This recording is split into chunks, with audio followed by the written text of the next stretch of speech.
3-4 दशक से non cricketing sports को बहुत करीब से फॉलो करते आए हैं। सतीश जी बताइए, साजिश है या ये फेयर प्ले हुआ है पेरिस में? ये पूरी तरह से मिसमैनेजमेंट का केस है और अगर इसमें साजिश हुई होगी तो मुझे कोई ताज्जुब नहीं होगा। मैं भी ओलंपिक स्पोर्ट्स को 1976 से फॉलो कर रहा हूं और आप जानते हैं मानक जी, आप कम नहीं जानते स्पोर्ट्स के बारे में कि ये बॉक्सिंग और रेसलिंग, कुश्ती और मुक्केबाजी ये बदनाम है पूरे दुनिया में बेईमानियों के लिए। नंबर 1। अगर दूसरी बात, वो सुरेंद्र राजपूत की बात सही है कि आपको लग रहा था कि आपके खिलाड़ी का वजन कंट्रोल नहीं हो रहा है तो आप नाम वापस ले लेते, भैया हम फिट नहीं है, सिल्वर तो आ जाता। तो फिर आप रात भर उनको जगा के रखे, डिहाइड्रेशन हो गई। अरे कहने को तो हम आपको बताएं 100 ग्राम की ही बात रहती, पूरा बाल काट देते, पूरा बाल ही 100 ग्राम हो जाता है। ये दूसरी बात। तीसरी बात, इसकी जांच होनी चाहिए कि उनको क्या खिलाया गया। मानक, ये तो आप जानते ही है ना कि ये तो लग रहा है कि पापुआ न्यू गिनी ने एक तरह से अमेरिका को हरा दिया, जिस प्रकार से सुसाकी आपने बताया मैच से ज्यादा वो लगातार जीती, तो उसको हरा तो 50 किलो के भीतर ही थी, तो 20 विजेता तो वो बन गई। तो क्या मिसमैनेजमेंट हुआ। और मैं एक बहुत बड़ी बात आपको बता रहा हूं, रूल नंबर 11 में बिल्कुल है कि आप वजन में सेकेंड डे पाए गए तो आप निरस्त हो जाएंगे, डिस्क्वालीफाई हो जाएंगे। ये बात सही है, लेकिन एक रूल 56 भी है।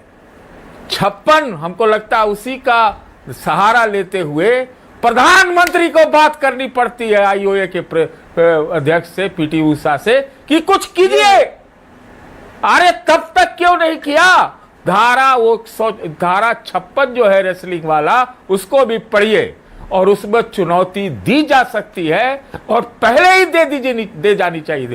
पहला तो ये था कि आप कहते कि हम फाइनल नहीं खेलेंगे, मेरी तबीयत खराब है, ये तो बहाना चलता ही ना। तो वो वहां के डॉक्टर, फिजियो, मेंटल स्पेशलिस्ट ये सब कर क्या रहे थे। और साजिश अगर होगी तो मुझे इसमें कोई आश्चर्य नहीं होगा। दूध का दूध, पानी का पानी होना चाहिए। राजनीति अपने जगह है, राजनीति अपने जगह, वो होता रहेगा। हरियाणा का चुनाव भी है, लेकिन इससे ज्यादा ये बात कितनी बड़ी होती कि एक लड़की ओलंपिक इतिहास में भारत की शायद गोल्ड मेडल जीत जाती, सिल्वर तो जीत ही जाती अगर वो नाम वापस ले लेते तो।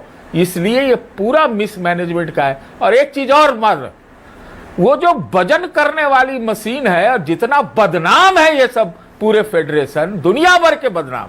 आपको पता होगा ना, बॉक्सिंग फेडरेशन तो पूरा बैन ही चल रहा था अंतरराष्ट्रीय।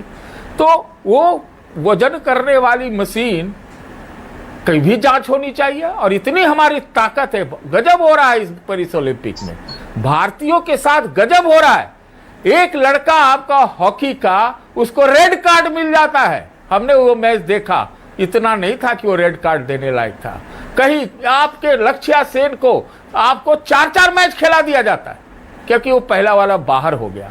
और अब ये हो रहा है, कभी वो हो रहा है। हो क्या रहा है, या तो कोई भारत के खिलाफ गहरी साजिश हो रही है, या हमारे यहाँ तो आप जानिए रहे, हम साजिश करते ही रहते हैं। तो इसमें अगर कोई साजिश होगी तो मुझे कोई आश्चर्य नहीं होगा। ये आज पूरा देश रो रहा है। मैं राष्ट्रीय शोक की बात कह रहा हूं, ये राष्ट्रीय शोक की बात है। हरियाणा की महिला जो घर में लड़ती है, वहां महिलाओं से क्या होता है आप जानते हैं कि वो महिलाओं का क्या है हरियाणा में, उनके प्रति वहां सोसाइटल जो है। और वो लड़की इतना बड़ा नाम कर रही हो और इस तरह से मिसमैनेज हो, ये मिसमैनेजमेंट का केस है। और बहुत बढ़िया, बहुत बढ़िया।